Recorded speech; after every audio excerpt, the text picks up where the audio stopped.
रात के 12 बजे का समय था। जिले की सबसे बड़ी अधिकारी डीएम सुरभि सिंह एक मीटिंग से घर वापस लौट रही थी। चारों तरफ सन्नाटा था। सुरभि सिंह को थोड़ा थोड़ा डर महसूस हो रहा था। डर की वजह से वह कार को बहुत तेज चला रही थी। तभी अचानक कार बंद हो गई। सुरभि ने झट से गाड़ी स्टार्ट करने की कोशिश की, मगर कोई फायदा नहीं हुआ।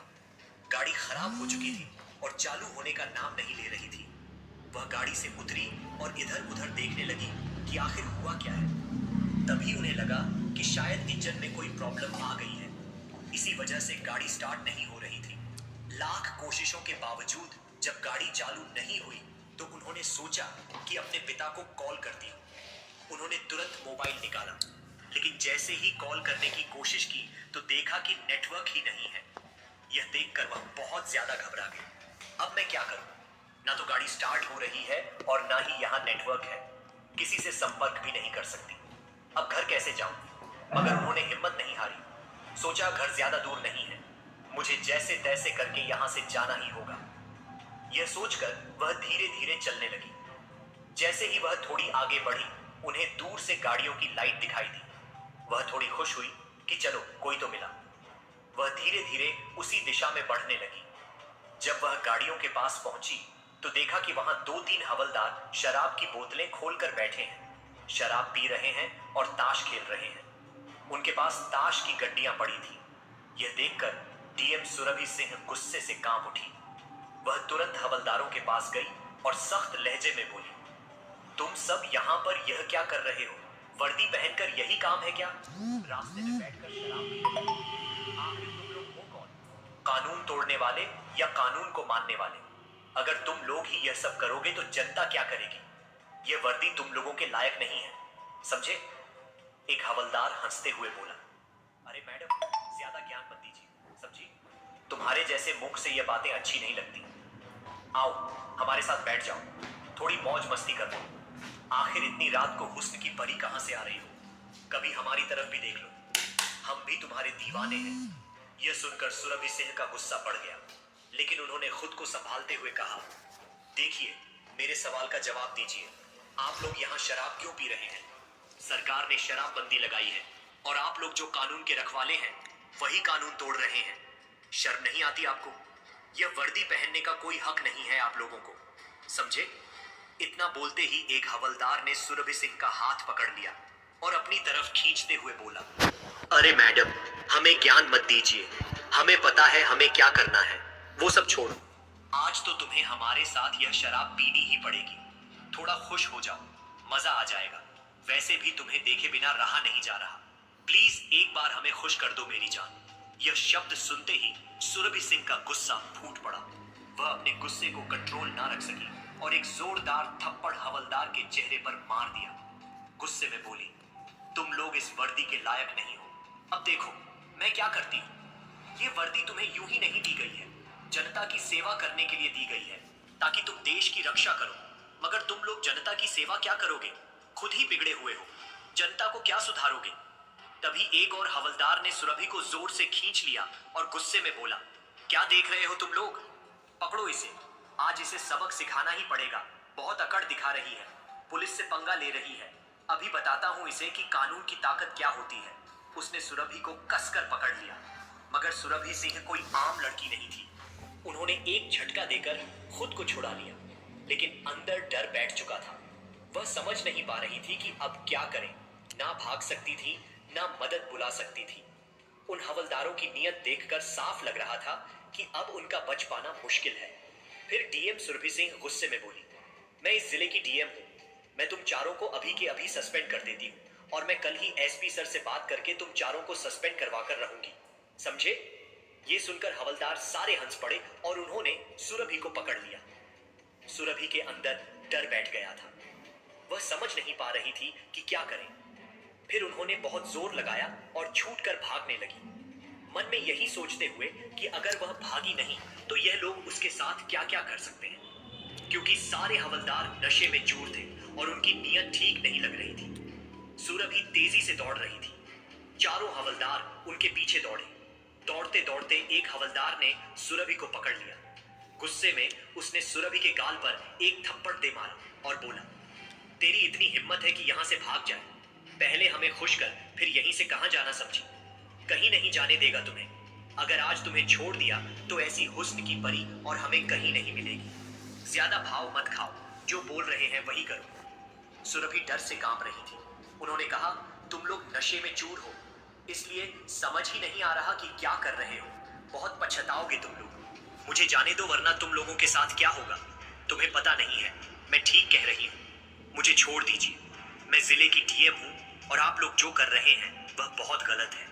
आप लोगों की हालत ऐसी हो जाएगी कि आप चैन से सो भी नहीं पाएंगे। बेहतर होगा कि मुझे यहीं पर छोड़ दीजिए। मगर सारे हवलदार कुछ समझ नहीं पा रहे थे। उनके दिल में बस एक ही ख्याल था।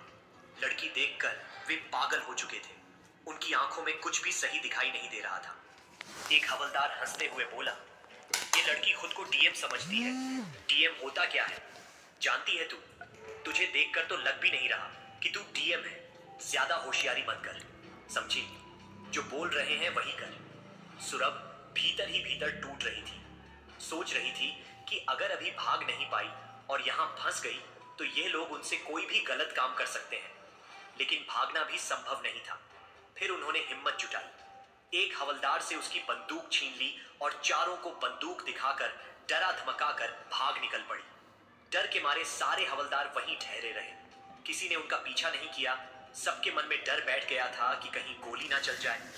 अगली सुबह हुई तो डीएम सुरभि सिंह ने सोचा कि अब क्या किया जाए। फिर उन्हें एक आइडिया आया और वह सीधे एएसपी ऑफिस पहुंचे।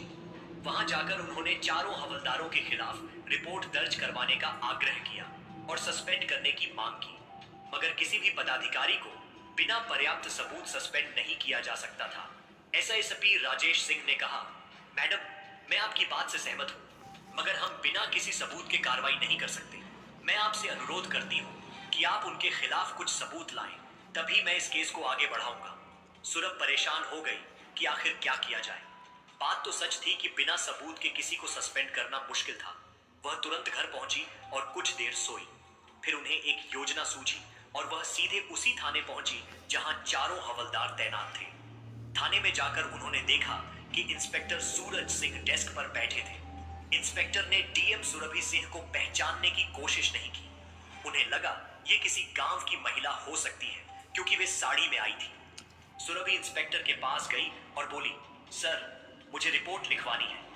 ये सुनते ही इंस्पेक्टर हंस उठा और बोला, रिपोर्ट लिखवानी है? पैसे हैं तुम्हारे पास? रिपोर्ट लिखवाने के 68,000 लगते हैं, पैसे निकालो, लिख दूंगा। ये सुनकर सुरभि का दिमाग हिल गया। उन्हें समझ आ गया कि यह इंस्पेक्टर भी उतना ही गुनहगार है जितने कि वे हवलदार थे। बिना झिझक रिश्वत मांग रहा था।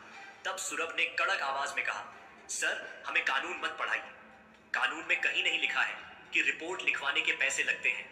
आप हमसे रिश्वत मांग रहे हैं और हम पैसे नहीं देंगे। आपका जो काम है वह कीजिए। मुझे रिपोर्ट लिखवानी है, जल्दी से लिखिए। यह सुनकर इंस्पेक्टर गुस्से में आया और बोला, यह लड़की मेरे सामने जुबान चला रही है, जानती भी है कि मैं कौन हूं। अभी के अभी तुझे अंदर कर सकता हूं। ज्यादा अकड़ मत दिखा और पैसे दे, नहीं तो यहां कोई रिपोर्ट नहीं लिखी जाएगी। बड़ी आई रिपोर्ट लिखवाने, निकल यहां से, वरना धक्के मारकर बाहर निकाल दूंगा। सुरभ सिंह को बहुत गुस्सा आया। उन्होंने गुस्से में कहा, देखिए इंस्पेक्टर, आप मुझे जानते नहीं हैं कि मैं कौन हूं। हद में रहकर बात कीजिए, समझे? मुझे कानून बहुत अच्छे से आता है, इसलिए मुझे मत सिखाइए कि मुझे क्या करना है। मैं यहाँ रिपोर्ट लिखवाने आई हूँ और रिपोर्ट लिखवा कर ही जाऊंगी, समझे? अब जल्दी से मेरी रिपोर्ट लिखिए। इतने में ही सुरभि की नजर एक हवलदार पर पड़ी, वही हवलदार जो रात को उन चारों में से एक था। सुरभि ने गुस्से में इंस्पेक्टर से कहा, आप पता भी है कि आपके थाने में क्या चल रहा है। अब तो आपको और इन हवलदारों दोनों को सस्पेंड करवाना पड़ेगा। इस पूरे थाने को साफ करना पड़ेगा। आप लोग इस वर्दी के लायक नहीं हैं। मैं आप सबको सस्पेंड करवा कर रहूंगी। यह सुनकर इंस्पेक्टर घबरा गया, लेकिन फिर भी अकड़ में बोला, अरे लड़की, तुम हो कौन और यह सब क्या बक रही हो? ज्यादा होशियार मत बन, समझी? वरना इतना मारूंगा कि घर तक चलकर नहीं जा पाएगी। चल निकल यहां से, वरना धक्के मारकर निकाल दूंगा। मुझे गुस्सा मत दिला, समझी? यह सुनकर डीएम सुरभि सिंह गुस्से से लाल हो गई। उन्होंने पर्स से अपना आईडी कार्ड निकाला और इंस्पेक्टर के सामने रख दिया। जैसे ही इंस्पेक्टर ने आईडी कार्ड देखा, उसकी आंखें चौड़ी हो गई और चेहरा सफेद पड़ गया। वह डर के मारे तुरंत खड़ा हो गया और हाथ जोड़कर बोला, मम मैडम, मुझे माफ कर दीजिए, मुझे नहीं पता था कि आप जिले की डीएम हैं। सॉरी मैडम, बताइए आपको किसके खिलाफ रिपोर्ट लिखवानी है, मैं अभी रिपोर्ट लिखता हूं। यह सुनकर सुरभि सिंह का गुस्सा और बढ़ गया। उन्होंने सख्त लहजे में कहा, तुम लोग आम जनता के साथ भी यही हरकत करते हो ना। अब मैं दिखाऊंगी कि कानून की ताकत क्या होती है। तुम्हें यह वर्दी जनता की सेवा के लिए दी गई है, लेकिन तुम लोग इस वर्दी के नाम पर जनता को लूट रहे हो, गलत काम कर रहे हो। यह वर्दी तुम लोगों के लायक नहीं है। फिर उन्होंने अपना आईडी कार्ड वापस लिया और गुस्से में बोली, अब कल तुम लोगों का फैसला होगा, तैयार रहना तुम सब। यह कहकर सुरभि सिंह थाने से बाहर निकली और सीधा एएसपी सर से जाकर बात की। एसपी राजेश सिंह ने कहा, मैडम, थाने में जरूर सीसीटीवी कैमरे लगे होंगे। अगर हम वह फुटेज देख लें तो पता चल जाएगा कि इंस्पेक्टर ने सच में आपके साथ क्या किया था। दोनों तुरंत थाने पहुंचे और वहां के सीसीटीवी कैमरों की जांच शुरू की। सीसीटीवी फुटेज में साफ साफ दिखाई दे रहा था कि इंस्पेक्टर किस तरह से डीएम सुरभि सिंह से बदतमीजी कर रहा था। अब सबूत पक्के थे और डीएम मैडम खुद गवाह थी। फिर एसपी सर ने रिपोर्ट तैयार की और मामला कोर्ट तक पहुंचाया, ताकि यह मामला सबके सामने आए, ताकि आगे से कोई भी व्यक्ति, चाहे वह वर्दी में हो या आम इंसान, गलती करने से पहले 100 बार सोचे। अगले दिन सुबह 10 बजे कोर्ट में इस मामले की सुनवाई शुरू हुई। बाहर कोर्ट के गेट पर मीडिया और लोगों की भीड़ लगी हुई थी। हर कोई एक ही बात कर रहा था, आज डीएम सुरभि सिंह का केस का फैसला आने वाला है। कुछ लोग कहते थे, देखते हैं अब कितने बड़े बड़े अफसरों को सजा मिलती है। तो कुछ कहते पुलिस वाले बच जाएंगे हमेशा की तरह। लेकिन इस बार मामला अलग था। इस बार सामने कोई आम औरत नहीं, बल्कि जिले की डीएम खुद खड़ी थी, जिन्होंने अपने ही सिस्टम के खिलाफ आवाज उठाई थी। कोर्ट के अंदर गंभीर माहौल था। जज साहब की बेंच पर बैठे थे। सामने सरकारी वकील और दूसरी तरफ बचाव पक्ष के वकील और पीछे सीट पर बैठे थे वह सारे हवलदार और इंस्पेक्टर जिन पर आरोप था। सबके चेहरों पर डर साफ झलक रहा था। जज ने कहा, मामला सुरभ सिंह बनाम राज्य पुलिस विभाग सुनवाई शुरू की जाती है। सरकारी वकील खड़े हुए बोले, माय लॉर्ड, यह मामला सिर्फ एक महिला अधिकारी के साथ बदतमीजी का नहीं है। यह उस सिस्टम की सच्चाई है जिसमें ताकत के नशे में कुछ लोग भूल जाते हैं कि कानून क्या होता है। हमारे पास सीसीटीवी फुटेज, ऑडियो रिकॉर्डिंग और गवाह सब मौजूद हैं। उन्होंने सीसीटीवी फुटेज दिखाया। स्क्रीन पर साफ दिख रहा था कि इंस्पेक्टर डीएम मैडम को एक आम महिला समझकर रिपोर्ट लिखने से मना कर रहे हैं, रिश्वत मांग रहे हैं और बदतमीजी कर रहे हैं। पूरा कोर्ट हॉल कुछ देर के लिए चुप हो गया। सुरभ सिंह की आंखों में पानी आ गया, पर चेहरा मजबूत था। बचाव पक्ष का वकील उठा बोला, माय लॉर्ड, ये सब एक गलतफहमी थी। मेरे मुवक्किलों का कोई गलत इरादा नहीं था। वो बस आदेशों को लेकर उलझन में थे। जज ने बीच में टोका, क्या आदेशों को लेकर उलझन का मतलब बदतमीजी और महिला अधिकारी का अपमान है? क्या पुलिस वर्दी में रहकर कोई भी यह सब कर सकता है? वकील चुप हो गया। पूरा कोर्ट हाल शांत था। फिर सुरभि सिंह को स्टैंड पर बुलाया गया। वो उठी, धीरे से बोली, माय लॉर्ड, मैं किसी से बदला नहीं चाहती। मैं बस इतना चाहती हूं कि जो भी वर्दी पहनता है वो इस बात को याद रखे कि वर्दी सम्मान की निशानी है, ताकत की नहीं। मैं डर सकती थी, लेकिन अगर मैं चुप रहती तो आने वाली और महिलाएं हमेशा डरती रहती। जज साहब ने गहराई से सुरभ की बात सुनी। कोर्ट में बैठे लोग भी भावुक हो गए। सरकारी वकील ने आगे कहा, माय लॉर्ड, यह मामला सिर्फ डीएम का नहीं है, ये हर उस इंसान का है जो अपने अधिकार के नाम पर गलत करने वालों से डरता है। अगर आज इन लोगों को सजा नहीं मिली तो कल फिर कोई डीएम, कोई आम औरत या कोई गरीब आदमी इसी तरह बेइज्जत किया जाएगा। सुनवाई करीब 2 घंटे चली। हर सबूत और बयान के बाद यह साफ हो गया कि इंस्पेक्टर और हवलदारों ने शराब के नशे में न केवल डीएम से बदतमीजी की, बल्कि अपने पद का दुरुपयोग भी किया। अंत में जज ने फैसला पढ़ना शुरू किया। कोर्ट ने सबूतों और गवाहों को देखते हुए यह पाया कि आरोपी इंस्पेक्टर और चारों हवलदारों ने अपने कर्तव्य की मर्यादा तोड़ी है। इन्हें तत्काल प्रभाव से सस्पेंड किया जाता है और भ्रष्टाचार, दुराचार और पद के